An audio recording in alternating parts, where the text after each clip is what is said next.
শেষমেশ রুডির পরিচয় জেনে গেল সোনা। তাহলে কি শেষমেশ আবার রুডিকে ডিভোর্স দিতে চলেছে সোনা? হ্যাঁ বন্ধুরা, অনুরাগে ছোঁয়া ধারাবাহিক নাটকের আগামী পর্বগুলোতে আমরা ঠিক এমনটাই দেখতে পারবো। আর আপনারা যদি আমাদের চ্যানেলে নতুন হয়ে থাকেন তাহলে চ্যানেলটিকে অবশ্যই একটি সাবস্ক্রাইব করে দিবেন।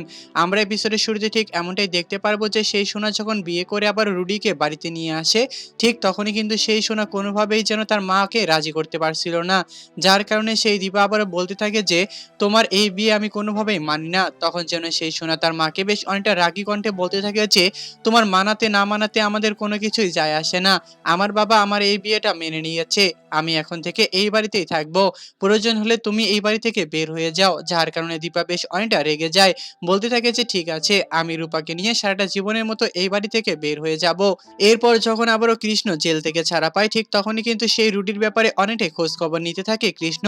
বলতে থাকে যে সোনা কোনোভাবেই সেই ছেলেটাকে বিয়ে করতে পারে না, এখানে নিশ্চয়ই কোনো কিছু ঘাপলা রয়েছে।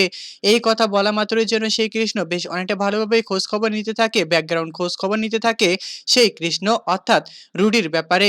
তখন যেন সেই রুডির ব্যাপারে সমস্ত ধরনের খোঁজ খবর নিয়ে দেখতে পারে যে সেই রুডির আগেরও প্রায় 3 থেকে 4টা বউ রয়েছে, যেগুলোকে শুধু সম্পত্তি হরপ করার জন্যই বিয়ে করেছিল। হ্যাঁ বন্ধুরা, শেষমেশ আবারও সোনা জানতে পারল রুডির আসল পরিচয়, যে তার সম্পত্তি ভোগ করার জন্যই শুধু সোনাকে বিয়ে করেছিল রুডি। তাহলে কি এবার রুডিকে ডিভোর্স দিতে চলেছে সোনা? তাহলে অপরদিকে কৃষ্ণ কি পেয়ে যাবে রূপাকে? হ্যাঁ বন্ধুরা, অনুরাগে ছোঁয়া ধারাবাহিক নাটকের আগামী পর্বগুলোতে আমরা ঠিক এমনটাই দেখতে পারবো। আর আপনারা যদি আমাদের চ্যানেলে নতুন হয়ে থাকেন তাহলে চ্যানেলটিকে অবশ্যই একটি সাবস্ক্রাইব করে দিবেন। আর আজকের এই এপিসোডটি আপনাদের কাছে কেমন লেগেছে তা অবশ্যই আমাদেরকে কমেন্ট করে জানাতে একদমই ভুলবেন না। এবং আমাদের চ্যানেলের ডেসক্রিপশন বক্সে একটি চ্যানেলের লিংক দেওয়া রয়েছে, প্লিজ এটাকে সাবস্ক্রাইব করে দিবেন। ধন্যবাদ সবাইকে এতক্ষণ আমাদের সাথেই থাকার জন্য।